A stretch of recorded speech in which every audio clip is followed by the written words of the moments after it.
Hello, hello. My name is Aston and I rock. My name's Dylan and I'm your dad's favorite little plaything. Ooh, debatable.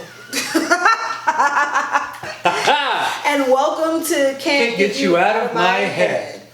This is the podcast for all of our music lovers. Maybe you love Kylie Minogue, maybe you don't. Maybe you've got a song stuck in your head. You want to go first? It has been recently announced that a short-lived TV show that was a sort of a cult classic, or has become a cult classic, is now coming to the Broadway stage. And it is none other than Smash. It was a show by Steven Spielberg, produced by Steven Spielberg, and it was about the creation of a Broadway musical about the life of Marilyn Monroe. Okay. And all the men that, were in and out of her life. And it featured Katharine McPhee from American Idol Season 6. Mm-hmm. She was the runner-up that season. And to who? To Taylor Hicks, who we have not heard shit from. Oh my gosh! Okay, I remember what I wanted my stupid topics to be. Okay, is actually relative to. All right. I do have one. Okay. And the other was a blonde named Megan Hilty, who was the understudy for Glinda when Kristen Chenoweth originated the role, and she eventually took the role. I think she was the third person to play Glinda. Mm-hmm. And in my head, in my humble opinion, was the best one to play the role. Mm-hmm. There was just something about the zaniness that she added to the character. So wait. So what show? The character for which show? I'm sorry, to Wicked. Oh, okay. Yeah, to Glinda. Okay, to Glinda, the good witch. Because everybody so far had just made her sort of cute and airheaded. But Megan took her and made her zany. We gave her some real idiosyncrasies, which were adorable. But she's the other side of the Smash tug of war. Because the producers in the show... God, the way I'm going to explain this is convoluted as fuck. Well, before we get to that, go ahead. What is the song from Smash that's stuck in your head? The song is the first... See, I got to explain it. So, the people putting on the musical within the show are looking for the right person to play Marilyn Monroe. Mm-hmm. And we have Ivy, played by Megan Hilty, who has been a chorus girl, Broadway experience, the whole bit, and personifies the sexy, sultry side of Marilyn Monroe. Mm. And then you have Karen, who's a newcomer, never acted a day in her life, okay. who has the more down home, like wishing to be a normal person aspect of Marilyn, because Marilyn wanted to be taken seriously as an actress and get married and have a family and kids, and so each one of them personifies something about the character that the other one doesn't have. Mm-hmm. So the whole season is this pull back and forth about Ivy Lynn's sexiness versus Karen's, not homeliness, Karen's down homeness. And so one of the first songs that we hear in the show is called Let Me Be Your Star. And it's kind of the overarching theme of the entire show. Mm-hmm. It's all about a girl that comes from nothing and wants to be something, and look at me, let me be your star. It's so good. So, since they announced that Smash is going to Broadway, because they just recently announced the full cast as well, it has just been... I'm in my early 20s again, just blaring this music and living my best Broadway life. It's so funny because you asked me if I had heard of it, and I remember being like, it's funny because I see that logo, like the Smash logo in my head. I'm like, yes, vaguely.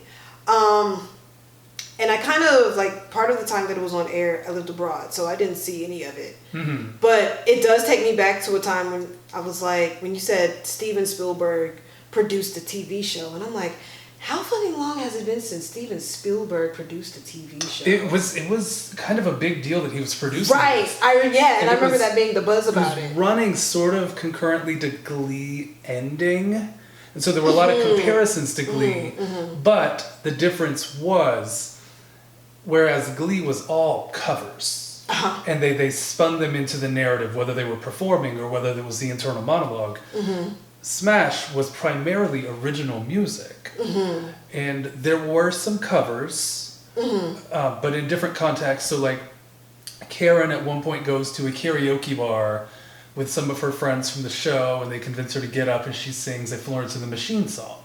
And then in another instance, Ivy, Megan Hilty's character, is having this sort of internal crisis, and she's in her head sings Who You Are by Jessie J. Okay. And so there's still elements of each one of them having... It's not all just live performances on stage. But, I mean, the music is so good. I mean, it's good enough that they said, yeah, we're going to take this to Broadway. I will say that, like, when you played the couple of songs from the soundtrack for me before this taping started, it does take me back. Like, it just sounds like a very classical musical. Yes. You know what I mean? Like, it's a very, like, this is a show tune. Like, that is a clear, solid show tune. It sounds like it could have been, like, actually produced in the golden era. So it makes sense for it to go to stage. Like, there are some things that, like, they take from movie to stage, and they're like, how are they going to do that?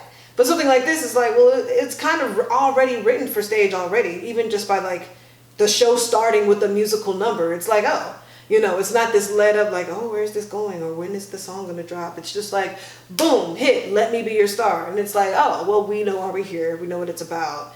Are you, and I had asked, so in the spirit of like, obviously I still haven't seen the Mean Girls musical yet. Okay. Have you? Not yet. Not yet. Because I was like, when I asked you who was in the Broadway or who you wanted to be on the show, if you had to cast it, because you said it's all unknowns. The Smash? Yeah. Okay, yes. It's if you had to cast it, who would you cast? See, I get your shot glasses ready because you know he's gonna say. No, not even. But it's like I have a hard time pulling away from the source material, because Catherine McPhee, while she's not my favorite singer, had something. Megan Hilty is a goddess in my book. You said that you did. I have a story. Okay. So Megan Hilty was Elphaba, along with a woman named Shoshana Bean. Shoshana Bean was Elphaba. Megan Hilty was Glinda. So they were in Wicked at the same time, and they were my favorite combo of singers for those roles. And you could tell that the love, the connection was like they were so in tune with each other. And so I got to see Shoshana Bean twice in concert. Both times in Nashville. Random occurrences. Shoshana Bean is the one that you let me listen to at the house that day with the full orchestra. Oh my god, okay. If it was just church dancing to the Ed Sheeran song, yes. Yeah. And so I got to see Shoshana Bean, checked off my list.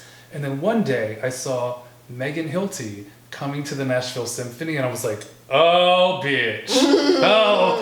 Texting anybody and everybody that I knew to be like, let's go! And luckily somebody was like, yes, let's go. I know somebody that works at the Symphony. I'll contact them. And I'm like, stunning. And so, we get tickets. And they're pretty good tickets. We're only 10 rows back. Okay. Like close enough that I could see the details in her beautiful gown. And then afterwards, I mean, she sings songs from Wicked. She sings songs from Smash. 9 to 5, the musical, because she originated the role of Dora Lee Rhodes in 9 to 5, which was Dolly Parton's character. Okay. And so, I mean, the resume is heavy. And so after the show, my friend Jim, who got us the tickets, was like, hey, I need to go find such and such to go say thank you. Just, come on. And we're trotting behind him. And we're going through, like, the catacombs of this symphony. Like, I'm like, are we supposed to be back here? It's getting dark. And we passed a sign that says Green Room A with an arrow pointing.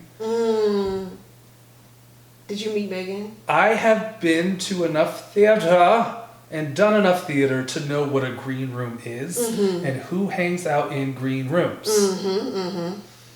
We walk into this room and Megan Hilty is there doing a meet and greet. Oh. I look around, I see Melinda Doolittle. If you remember that name from American Idol.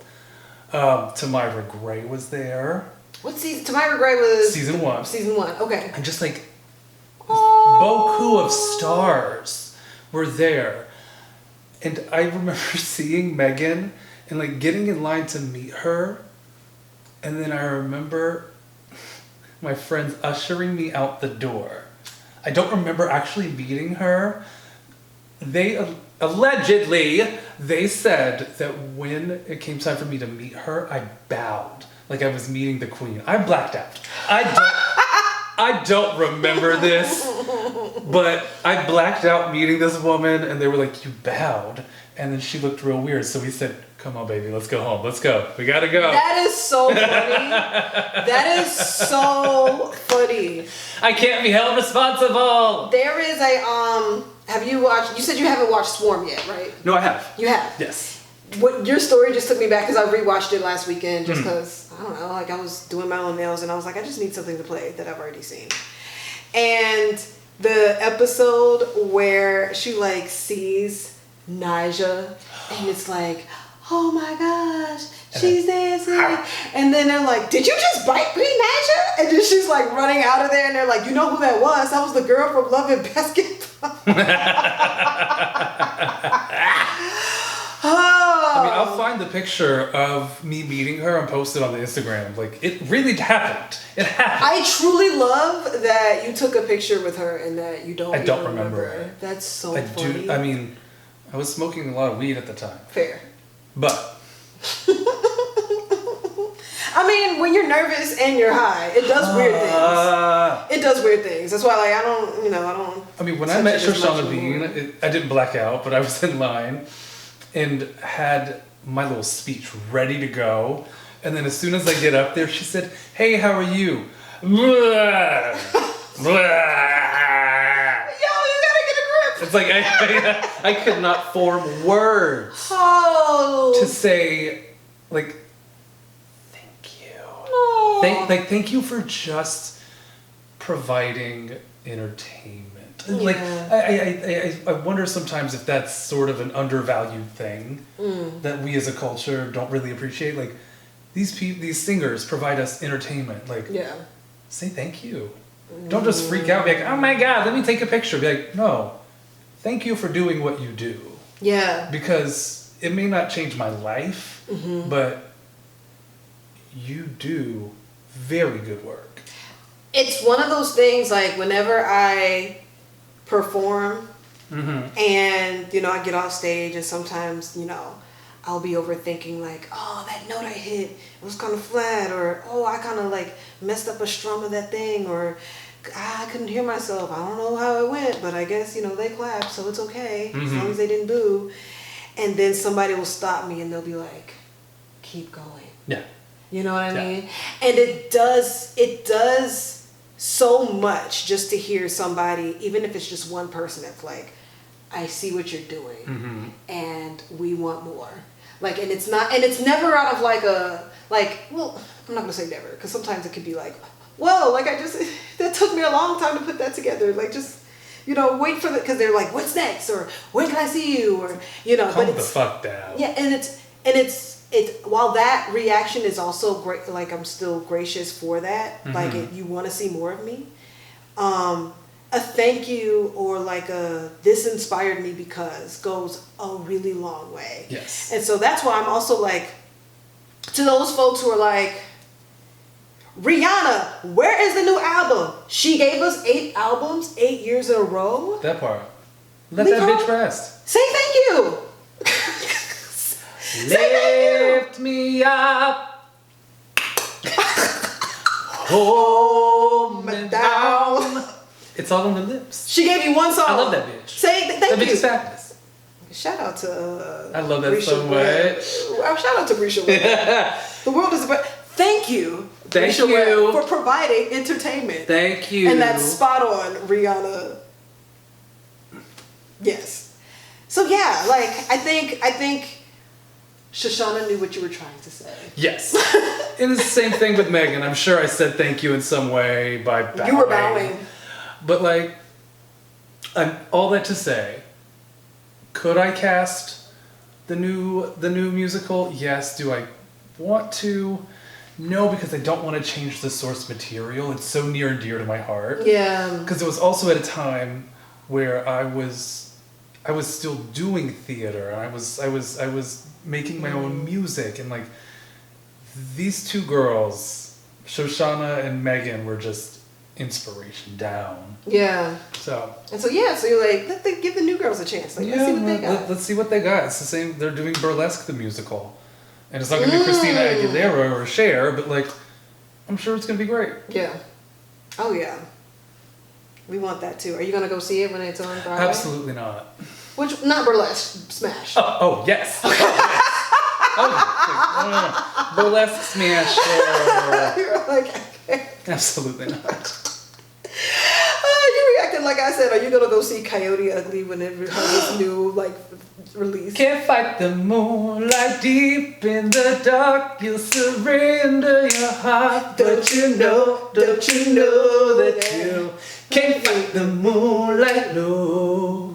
Tyra Banks with that big ass forehead in that movie. Don't do that. I loved it. I loved it. I didn't watch that really until maybe 2 years ago. Oh my god, it's so bad. It's so good. Oh, it's awful. It's so bad and good. There's so many things where it's like, yeah, sure, you can just park your car in front of the fucking Grammys. Yeah, go ahead. Or whatever award show she went to at the end. True. So yeah. She pulled up right to the front, and they were just like, okay, here you go. Yeah. Bitch. Oh, 2000, anyway. The early 2000s movies were a time. We're going to take a quick break. We'll be right back with more Can't Get You Out of My Head. Lift me up. Hold me down.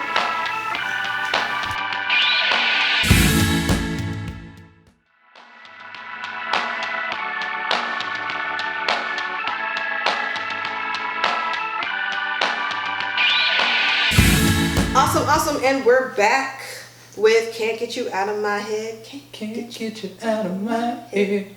For your love is all I think about. Are we going to do that every episode? Probably. At some point. So, anyway. So what's stuck in your head? What did you wake up to humming this morning? I didn't hum. I yelled it. All right now. I popped my eyes open and I said, Dear God. Yeah, glow. Like it was just like that. So right. just to give a little recap of the last few weeks in music, right? So looking at, I guess we could call it the charts, but Hiss is still reigning number one. I think it's still such a in its own right, it's a spell, it is a warning, it is a conjure, it is a... I heard somebody describe this, and I wish we would have thought about this when we were talking about it on the first episode. Somebody was like, the reason it's called hiss is because that's what a snake does before it attacks. Absolutely. So it's the hiss is the warning, don't you got fuck one with more time. me. This is it. You fucking with me and I don't like it, I'm about to get your ass. Right. Absolutely. And I think it's it's a rollout we haven't seen. It's taking her time just because Cobra was the song that came out before his. So I love that she's rolling out an era. And it's, it debuted at number one and it's still up there. So that was released the same day as Ice Spice's You Ain't the Shit Fart. You think that you're the shit, but you're really the fart. Yeah. And it's like what my good girl Sheree says. It's like it's cool. I like the beat. It's white refrigerator. And it's very that. I do give her Riot is a great producer. You know, vocally, lyric wise, I mean, it's fine. It came out the same day as his, and therefore, like, you know. But it's a cute little party bop, I'm sure. Scale of 1 to 10. You know, scale of 1 to 10. To me, it's like 5, 6. That far. It's one of those, like, if it came out while I was in college and I was like shaking ass everywhere, oh sure, that might be a 9. My lower back hurts too much to be shaking ass. I'm in my 30s. You know, it's like give me. Well, I don't know. I still. Not the point. The point is, it's like, you know, after Ice Spice drops, I'm giving like the whole like arc of like rap girl drops that happened in the last few weeks. Okay. So of course, 2 days after Megan and Ice Spice, we get Come on, you can say it. Take a deep breath. 'Cause you've been lying to the king. Hey.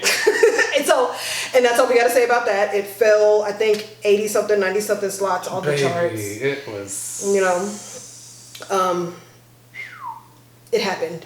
So Ice Spice's song was a diss towards Lotto. Lotto has been cooking up like a response back. Lotto is historically the better rapper. She represented Atlanta, so that is obviously gonna have my bias. The song,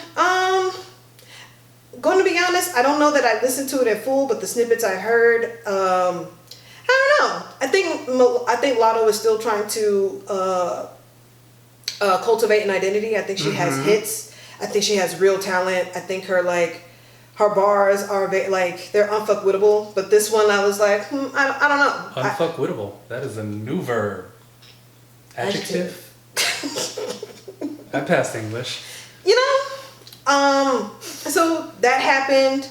That was released this past Friday, along with Young Miami released a new song. JT released a new song I haven't heard yet because I don't know. Justin Timberlake? No, Jatavia from. So the City Girls have split up right now. Oh. For now, I don't know if it's forever, but like I know like Young Miami released like a visual that's been everywhere, so I'm just like, oh, this is. Not very new. It's fine. Like it exists. It's alright. But then I'm like, so I'm seeing all this like because I spend way too much time on the internet, as you know. So I'm seeing all this discourse about like, oh, Lotto, it's mid, and then oh, Carisha, it's like this video is, you know, fine, and then I'm like, but wait, I just see a blurb that's like, this might be GloRilla's best song, and I'm like, oh shit. It drops today. Come on, GloRilla. Let me go listen. That song has been in rotation for 48 hours. And it's called what? Yeah, Glo. Let's talk about production. I want to acknowledge, I think it's at B100. Let me look again because I want to talk about instrumental first. So something that I admire, just like in my history of listening to rap, because it's definitely been recorded. I don't know. Yeah, Glow by GloRilla was produced by B100, Go Grizzly, and Squat Beats. So if you listen to the instrumental, there's like a live bass being played. Like the bass line is wicked. The piano keys, the sample that they use, it's very like if you grew up listening to UGK, 3-6 Mafia, if you grew up with like that southern rap and those very, very rich instrumentals. Let me tell you something. So just a pause. One of the reasons why I like UGK so much, I can't listen to all the things anymore because, you know, the grown woman in me is like, no. Disrespectful. But one of the things that I learned about Pimp C was that he actually, I want to say he went to Carnegie for music. And so in every instrumental that you hear on their albums and their mixtapes are actually like a live church band playing. So that organ is real. That piano, those bass lines, that like why it knocks so fucking hard is they're rapping to live music on the track. Like it's not just Pro Tools. It's not these fucking right. It's not a little synthesizer. Do. And so you get like a little, and mind you, they, you know, it might not be a live bass. If it's not live bass being played on that instrumental, they could have fooled the fuck out of me because that feels very like, even if it's looped, it feels very rich. It feels very layered. It feels like music is being composed for this instrumental.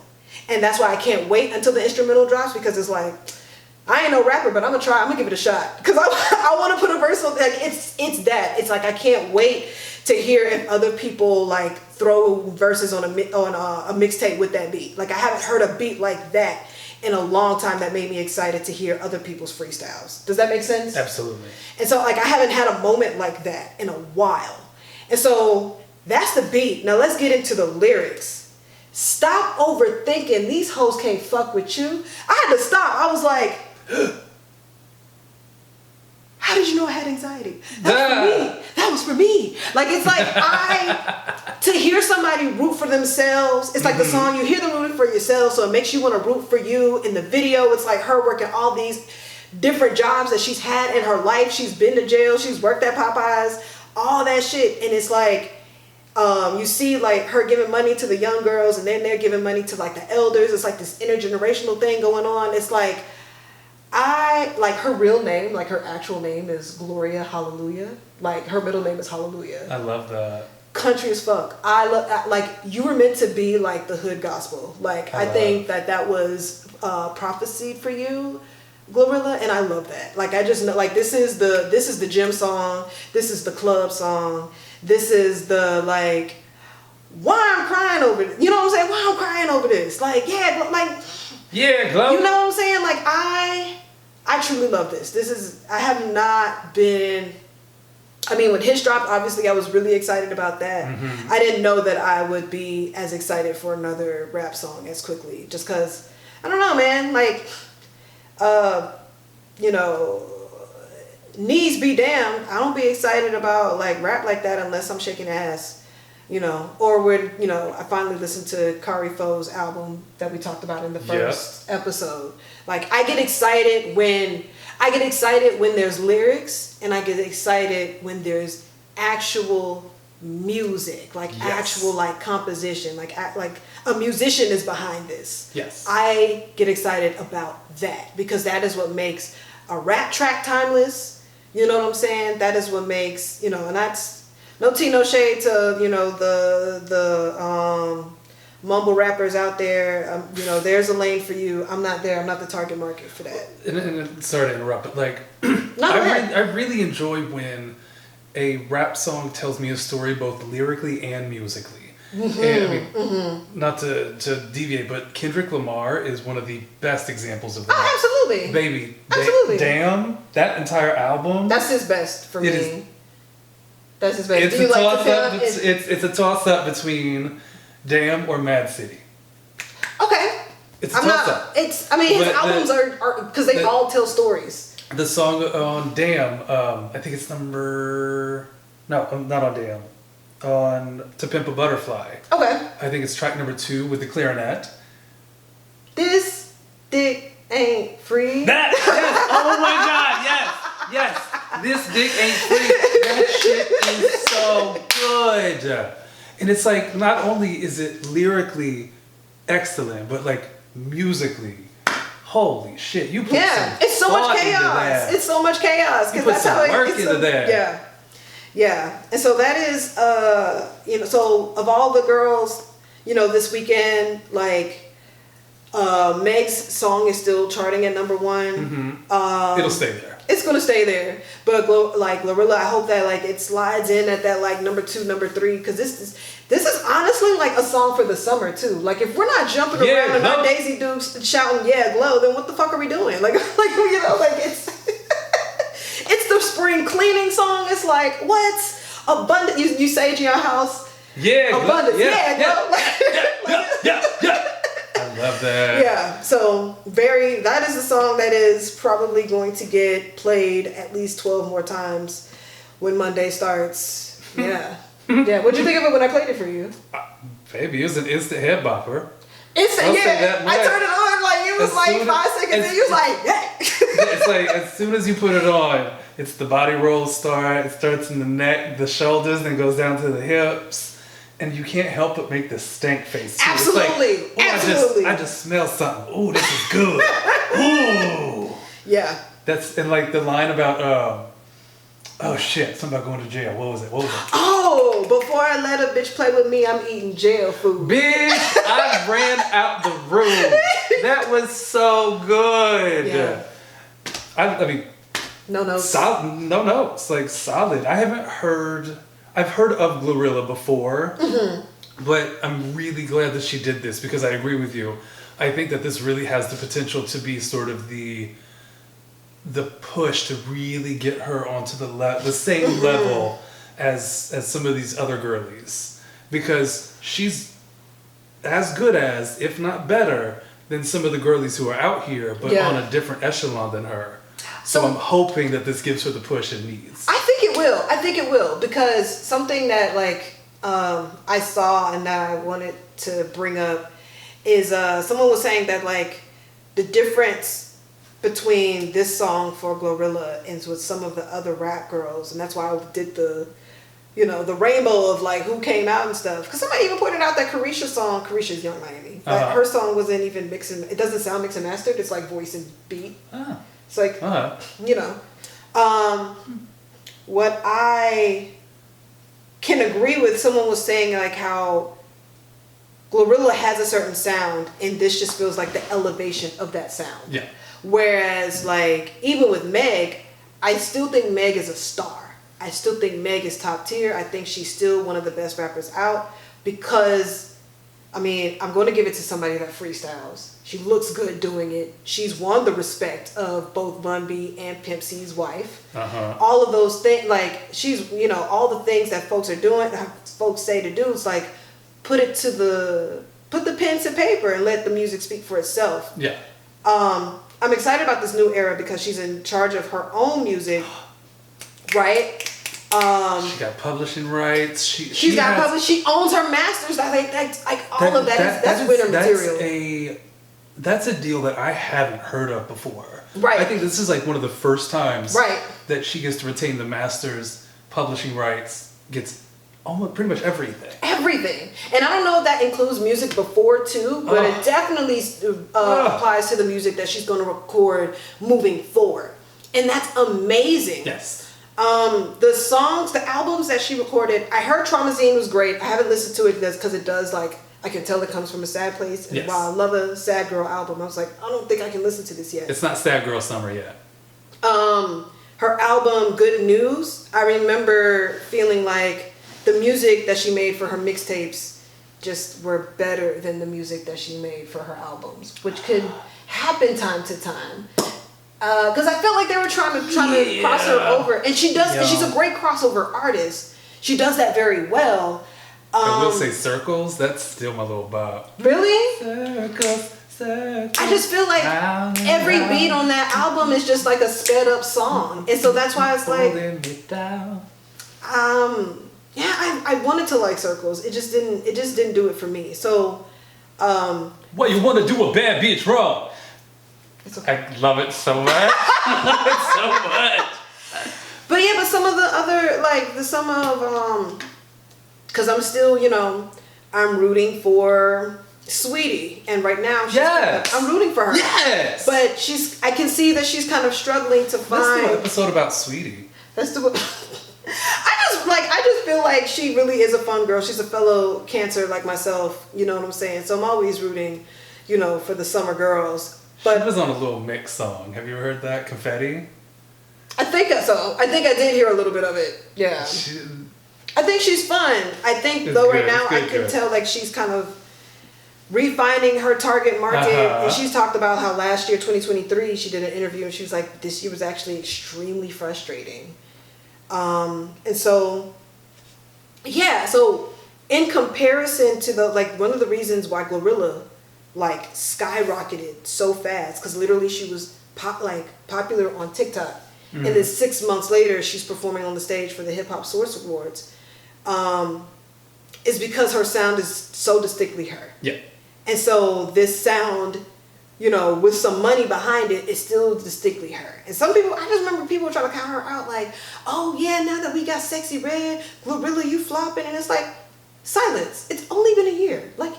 It's only been a year. It's only been a year and a half. Come on, guys. We're so easy to count people out. It's just, people are just getting started. Calling people flops, and they still don't really have The album, you know what I'm saying? Like, right. they released an EP, not an album. Like, calm down. You know what I'm saying? Like, give them time to figure it out. So, I'm excited for her, and I'm excited, you know, for her ratchet ass friends that she's brought along with her. I'm always rooting for that whole group, because it's like her and like the other group of girls from Memphis that have come together. Yeah. And that's how I like them, because they do a song called Hot Potato. I'll let you listen to that after this. All right. Because that's my favorite song by them as a group. Oh, shit. Yeah, it was fun. It's fun. So. That. Yeah, so that's my rant on things that I'm not necessarily an expert on, but just notice. And again, please, more love to the producers of that song, the producers, the instrumentalists, whoever y'all got to play, whatever. Like, I heard them keys. I heard like all of that. Like, we want more from you. All right, now you heard it from the lady. You heard it from more. Me. You heard it from me. You don't know me from Alex, whoever that is, but you should listen to me because I'm right. And on that, take a break? I think so. All right. We'll be back. Boop.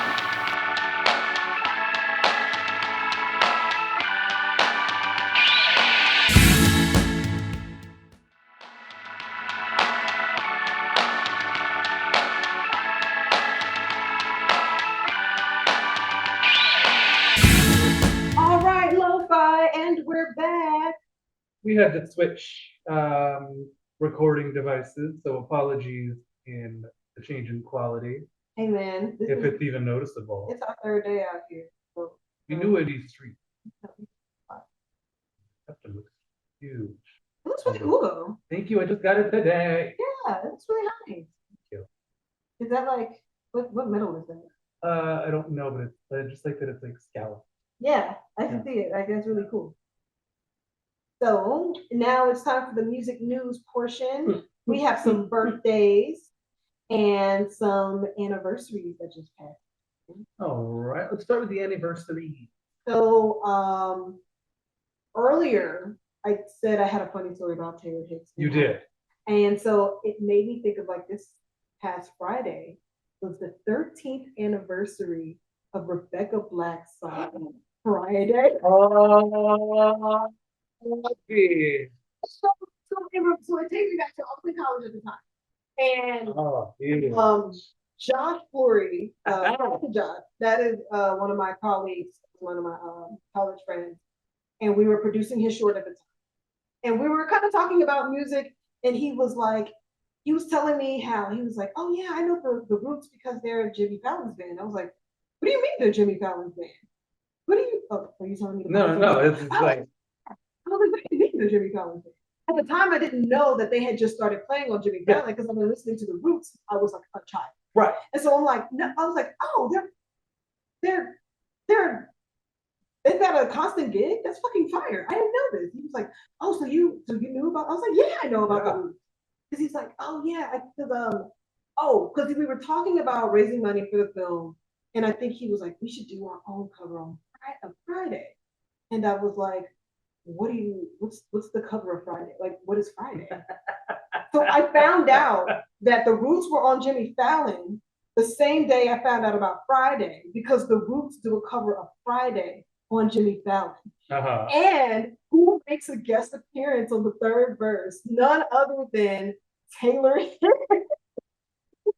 Taylor Hicks. It's so long. So you just see like Jimmy Fallon and Questlove are driving in this car, and like in Black Thought's like rapping. He's like, it's Friday, it's such and such and such, and everyone's laughing because the song is like ridiculous. And then they're back on stage, and then Taylor Hicks busts from like the curtain. Friday, getting down on Friday. With the salt and pepper cut, and I was like, this is. Everybody said, badness. Who the fuck is this? Badness. I immediately, because I always like Taylor Hicks always just looked. I'm not gonna say he just looked out of place, but he always just looked like a dad. So he looked like a dad. So I was like, oh, that's a dad guy from American Idol. And then I never heard from him again. So that's my Taylor Hicks. So the anniversary. I want to take a quick moment and to celebrate the anniversary by reading the lyrics. This piece is entitled Friday. 7 a.m. Waking up in the morning. Gotta be fresh, gotta go downstairs. Gotta have my bowl, gotta have cereal. Seeing everything, the time is going, ticking on and on, everybody's rushing. Gotta get down to the bus stop, gotta catch my bus. I see my friends. Kicking in the front seat, sitting in the back seat. Gotta make my mind up. Which seat can I take? It's Friday. Gotta get down on Friday. Everybody's looking forward to the weekend. Weekend. Friday. Getting down on Friday. Everybody's looking forward to the weekend. Partying. Yeah! Partying. Yeah! Fun. Looking forward to the weekend. Yo, that song is outrageous. And it's actually good. No, I heard it's amazing. Like, he has an amazing voice. There's a song called It's on my Spotify. God damn it. Yeah, every time I want to like quote something, I forget it. It's like, oh, I need to look it up. It's like nothing compares to you. Shit. But I'm rooting for her because I know like the backlash of Friday like put her in a weird space. Worth it for the feeling. Okay. Bitch, that's sexy as fuck. Okay. And it's like she's actually appropriate pop star age. Yeah. Because when she did Friday, she was what, like 14? Yeah, and people are like, it's such a stupid song. I'm like, she's 14. Well, first off, let's go to the video where this bitch is driving with a whole bunch of other 14-year-olds. Which seat can you take? Rapper man, like, no, he was age appropriate. Because who was that? Which seat can you take? You can take the booster seat in the back. Don't do that. Sit down. She was in the back. Let your mother drive you to school. Because who was that? Who was that man? Who was that man? Who was he? He's another one that we never heard from again. Never. You know who we never heard from again? Colby O'Donnell. The guy that was on Just Dance. Yeah. He got that first song? Yeah. He completely disappeared. Yeah. I feel like there days where just like, I'm just going to pretend that it's me. Because, like, what happened? Sorry, Colby. I mean, I'm sure you're doing great. I'm sure you're doing maybe wonderful. You got kids. You know, maybe you're a pet. Maybe he's a ghostwriter. Because some people just T-Pain. You heard about that, right? So T-Pain gave an interview where he said, I've written dozens. Oh, I'm sure. Dozens of country songs. Yes. And I have taken my name off the credit because of the inherent racism in country music. Yeah. Make your money, T.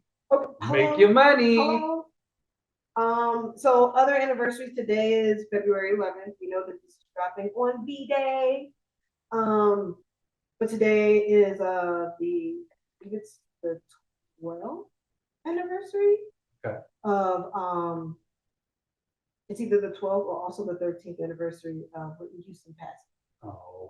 And so Whitney Houston, of course, like no one has a voice like Whitney Houston. She was a part of the vocal trinity with Celine Dion and Mariah Carey because no one truly sounds. Like I'll listen to songs from Whitney Houston and be like, no, we don't have a Whitney right now. We have singers. We have singers and people that can sing Whitney Houston songs.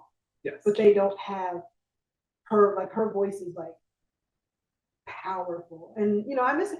And you know, like and one of the things that when we look at like clips from her being alive, she was such a girl. She was always bringing those. Such a girl's girl. She was such a girl. She loved Lauryn Hill. She loved Lil' Kim. She was like that video of her giving the mic to Monica at her concert, and Monica singing. I think it's "Shoot."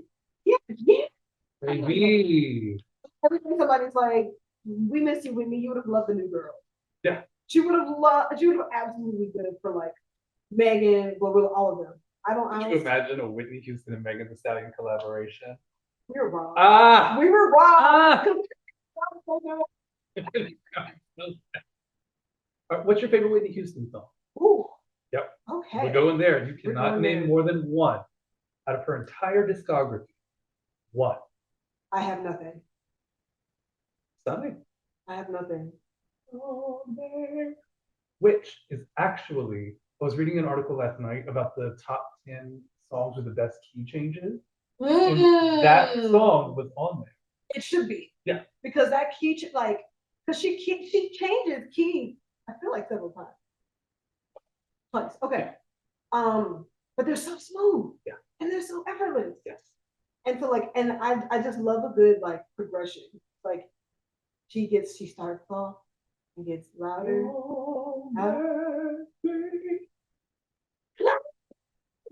Not even trying it. Not even. Like I love that song to pieces. You know who does a good cover of that? Jessie J.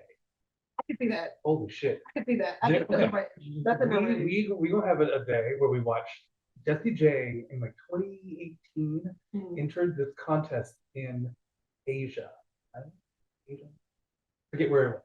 But I mean, China is in Asia, so. Well, so good, so good at geology. Anyway, she entered this singing contest, kind of American Idol style, but it was all professional singers. And she was the only British entry, and it was primarily Asian contestants. Okay. In an Asian audience, voting for it, et cetera, et cetera. She won. She won the whole goddamn thing. And one of the weeks, she did I Have Nothing. She did My Heart Will Go On. She did Purple Rain. She did she hit all the and those songs are her vocal tone matches. Yeah. And I mean, I don't mean to sound sacrilegious, but I feel like we don't have another Whitney, but the closest thing that we have to a Whitney is this British girl. I hate to draw comparison. Because we also have Deborah Cox. We've also got. We have Deborah Cox. Baby. There's so many people that we can be like, oh, they're the next Whitney. But in terms of the control, the ability to do the runs and the riffs the way that Whitney used to, that's what Jessie gets. I can see that. It's like, who is the next or closest to Whitney? That could be I'm sure that's a debate. That's a debate. People hate it. But I will say if somebody told me that she did a cover of that song, I immediately know that it sounds I immediately know what it sounds. Yes. Because that's her tone. You know what I'm saying? Good. But yeah, what's your favorite Whitney song? I was hoping you'd ask. What is it? It's a song that I actually recently discovered. Thank you, Instagram. It's the second track on the I'm Your Baby Tonight album. Are you talking about My Name Is Not Susan? My name is not Susan. Bitch, I don't know what it is about that hook. My name is not Susan, so watch what you say. It's very. It is so dumb and so perfect because Whitney does what Whitney does. I don't know who you think you are. She's saying the shit out of that song. It was very hard. The personality is there and the vocal is there. And sometimes, they try to separate it. Where the star has no personality and a powerful voice. And she can put it vocal. How many times have you Too many. Too many. And I mean, God, she has so many good ones. It's not right, but it's okay. It's so many, but and it was probably just because it's current, but My Name Is Not Susan, as soon as it starts, I'm just yeah. My name is Susan. That has a very memorable moment is when she released $1 Million Bill after being away for so long. I remember I cried when the song was came out. I was yeah. And she passed a year or two later after that. Yeah. Her performance of I Didn't Know My Own Strength on Oprah. Have you seen that video? Oh, she does the entire song, gets to the end, and sort of does this breakdown where she's she just says, my mama told me I was strong enough. Oprah looked at me and said, girl, you know you're loved. And just and then finishes the song and Oprah runs on stage to hug this woman. But yeah, even towards the end when she was, I don't want to say on the decline, that sounds disrespectful. Transitioning in life. she still had it. She never lost it. She never lost it. We are going to have to do an episode about Sissy Houston one day. Because while Whitney is the shit, not just the fart, she's the shit. Where do you think she got it from? There's actual. So if we do an episode, we gotta do the conspiracy, because it's a conspiracy that she's not her actual mother. How? They sound so much alike. Because it was rumored that Sissy was married and her husband had an affair with like a teen, and then raised the teen's daughter. Like, so the father is the one who gave Whitney the voice, not the mother who sounds exactly like her. Hey man, baby, we're gonna delve into this. So we'll Mythbusters. Make it. So we'll make a note. But we love you. We miss you, Whitney. People born today that are holding magnificent legacies in the meantime that you could give flowers right here, right now. Mm-hmm. Whitney's protege, Brandy Norwood, born today. I love you so much, Brandy. Also born today, one of Destiny's children, the Kelly Rowland. Calendria. We love her. And then the key to discovering your sexuality, D'Angelo. What's the key for all of us? Baby. What's the key for all of us? That video with the low cut. There is, like, so I have to put you on a certain one. I have to put you onto a singer called Sir. Sir is a current R&B singer out of California. SIR? SIR, yep. Okay.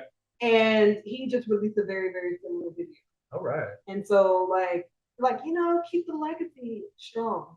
So that's what's happening today. Those are our important birthdays, anniversaries. Please share the love to all of those pop and R&B legends. Share the love. Yeah, I don't know. Somebody also said that today is Janet Jackson Appreciation Day. Oh, that's why.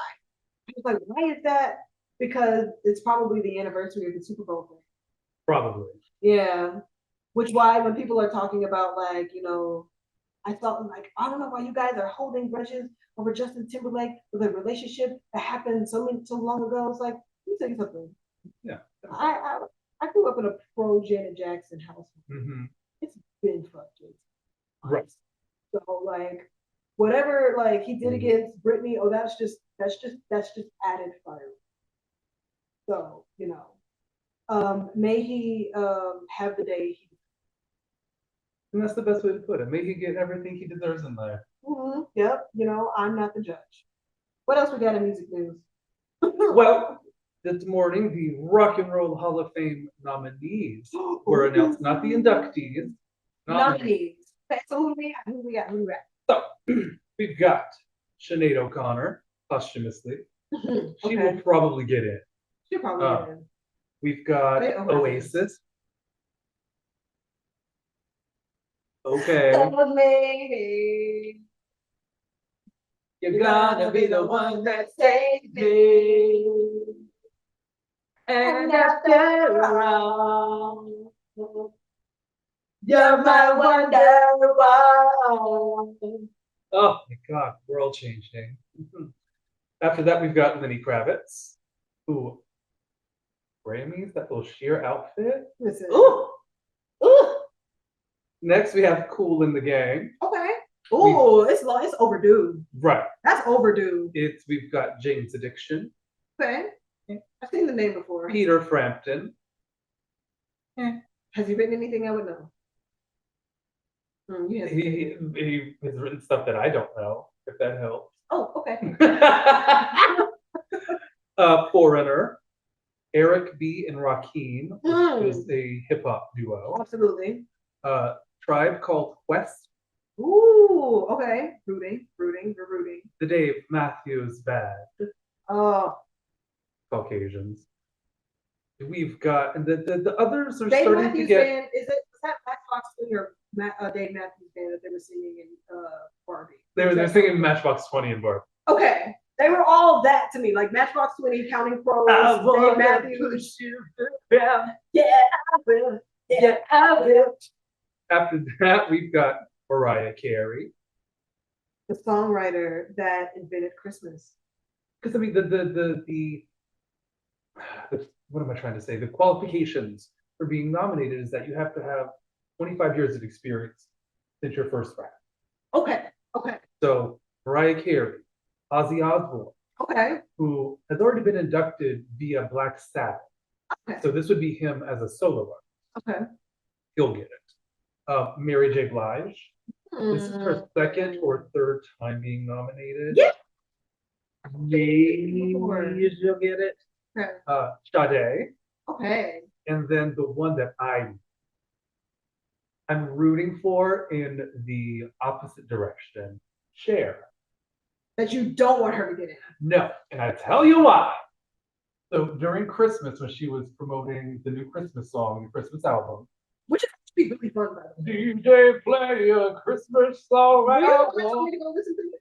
Yes. Okay. Yeah. Good choice. I played it for mom. And it's like, mom, like we were making gumbo, and she was like, "What is this?" And I'm like, "This is Cher." And I was like, "Who's rapping on the song?" Like, how dare Cher make me like Tiger? That part. That part. Look at you guys. So during the press tour for that, he went on the Kelly Clarkson show.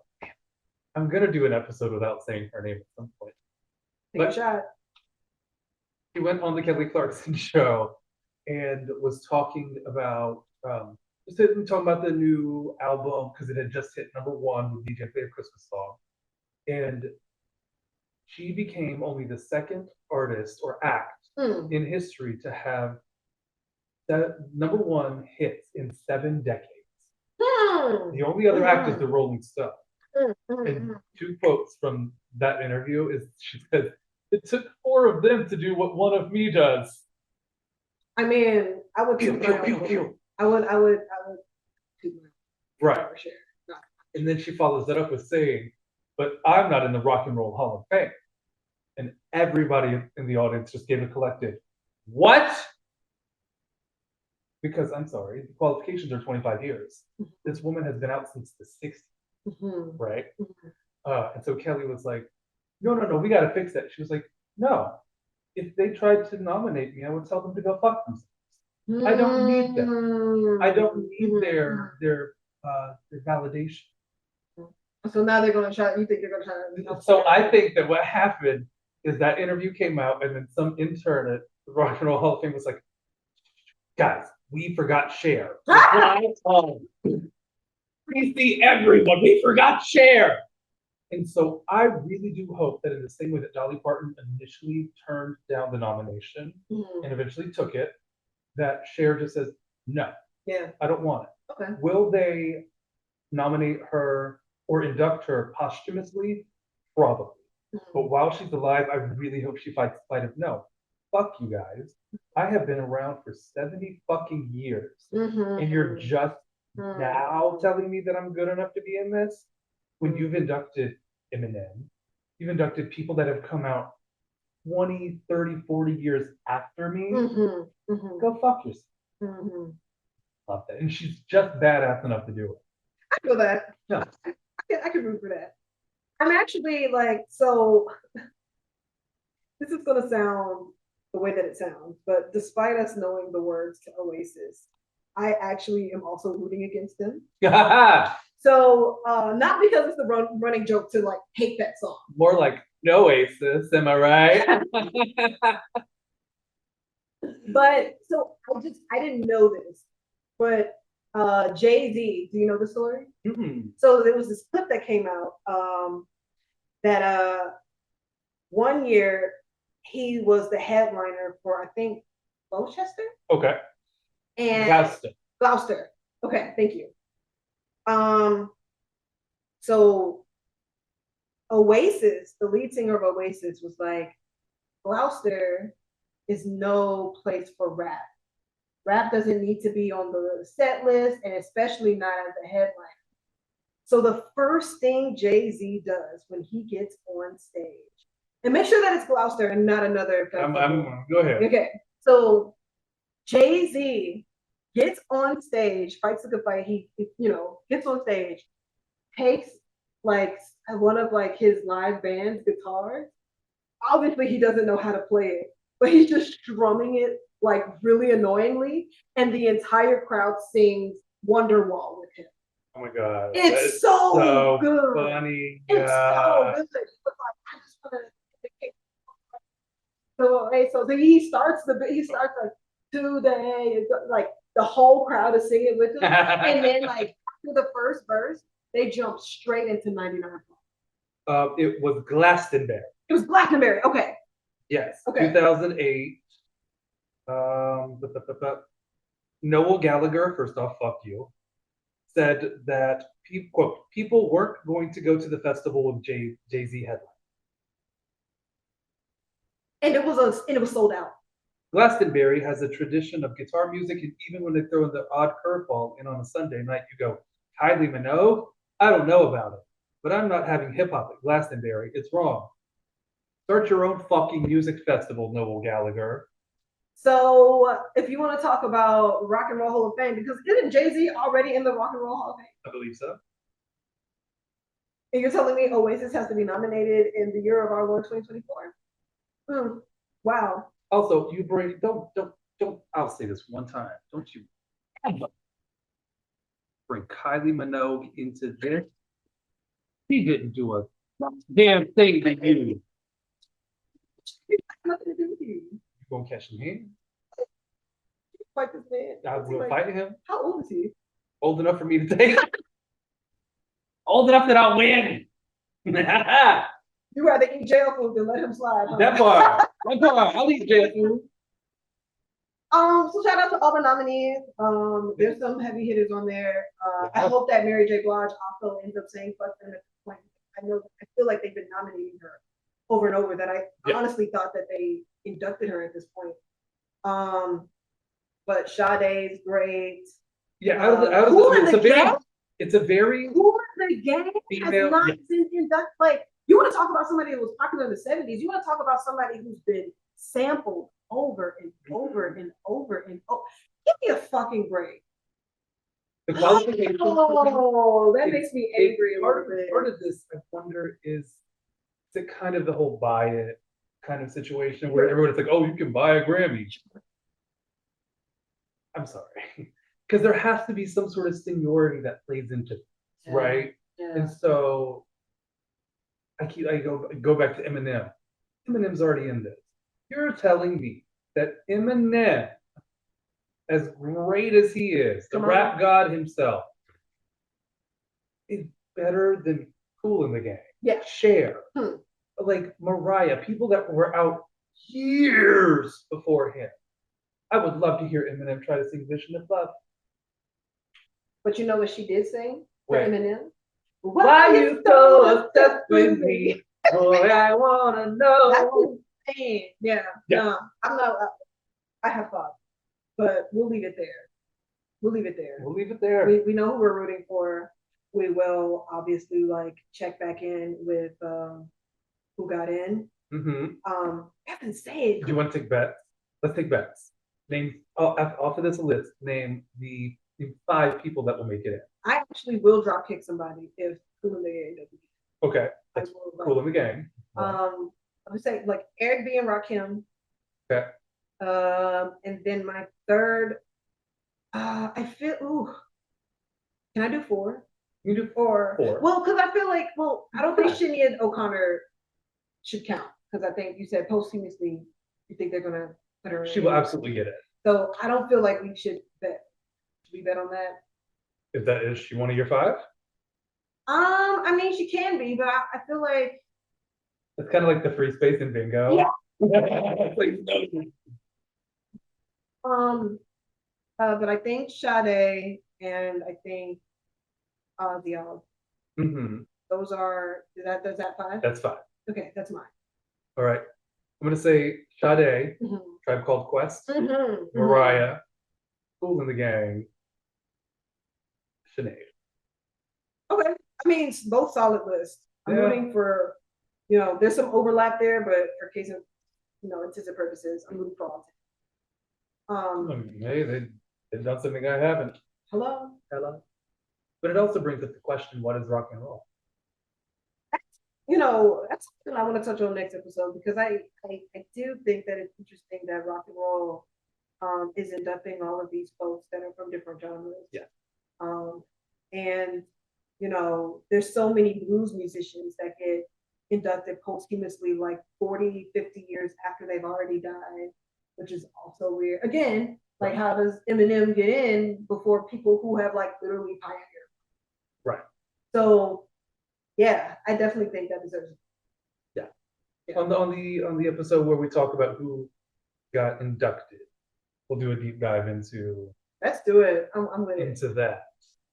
And then last bit of music news. Shout out to Tracy motherfucking Chapman. The goddess herself. Baby, after her Grammys performance with Luke Combs, her sales went through the roof. She was #1 on charts. Yeah. I think her sales went up like 3,800%. Sure did.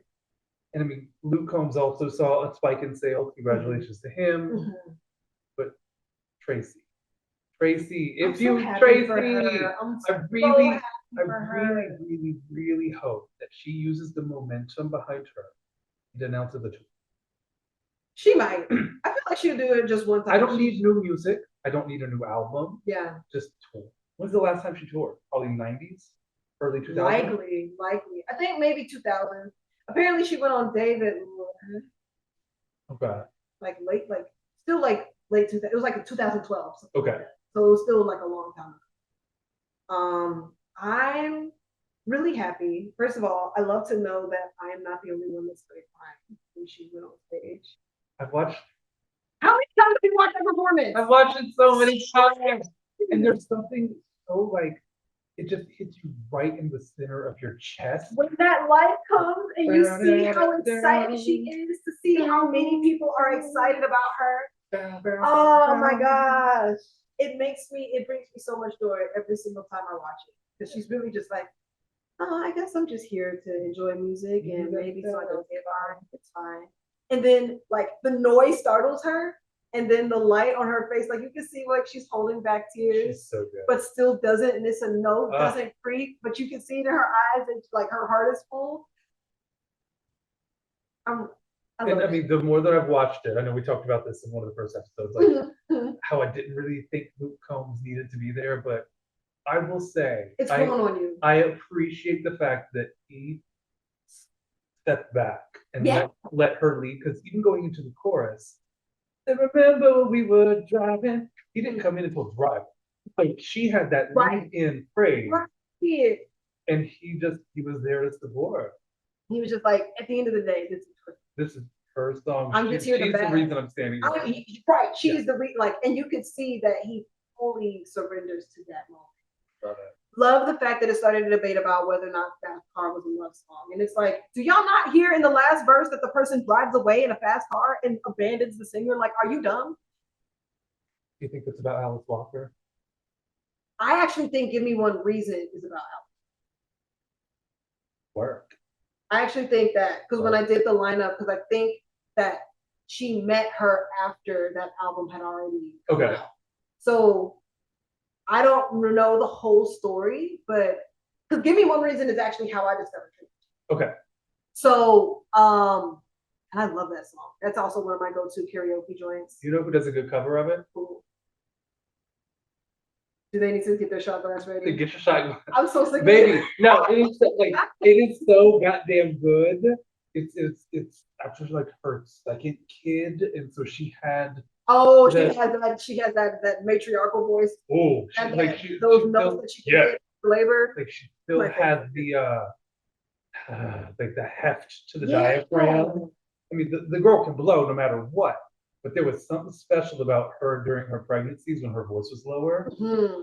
Oh, give me husky Kelly Clarkson any day. Husky voice. Mm-hmm. That's what. She on Ozempic too? I think so. She is so small right now. I have thoughts, but it's either that or all that Jason Momoa on top of her. Are they together? I hope so. It's a rumor. It's a rumor, and I hope so. Oh, I love. So when I did the timeline, I think that song may be about that. Okay. Yeah. I live. Yeah. But love that she is so like, this is me, and I'm kind of rich. Nothing crazy.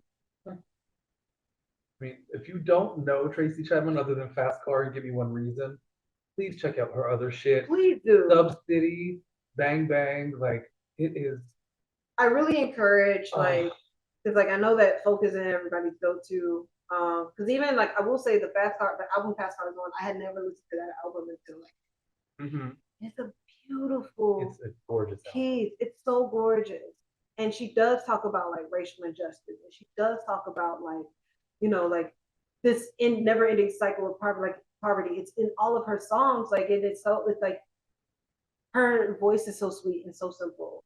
But she's speaking about some very, very powerful topics. So I'm a huge fan.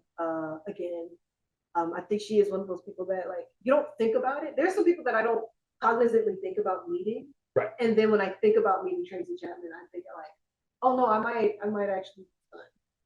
Would you bow to her? Would you black out and bow? I might stammer. I might stammer. Just jumping subjects. Have you ever seen the video of Nicki Minaj meeting Lauryn Hill? Yeah. Where she literally fell to her knees and was like, "Oh my god!" Kiss the ring. Thank you so much. Yeah. Ugh. Yeah. We all have our idols, right? We all have our idols. We all have our idols. So like, yeah. Is there any? I'm trying to think. It makes me think of the one time that I saw Janelle getting her nails done. This was still MySpace era. This was still MySpace era. So I was very like, I couldn't stand it. I just walked out. I was like, Mom, it's too expensive. We have to go somewhere else. Because I just couldn't I couldn't deal with like getting my nails done next to. I was 17 years. Didn't know how to. Violet Star's Happy Hunting. Right. I didn't know how to say that. Oh my god. So hopefully I get the chance to meet Janelle Monáe. So, to round all this up, you picked Yeah Glow. What song would you pick to sort of be similar to?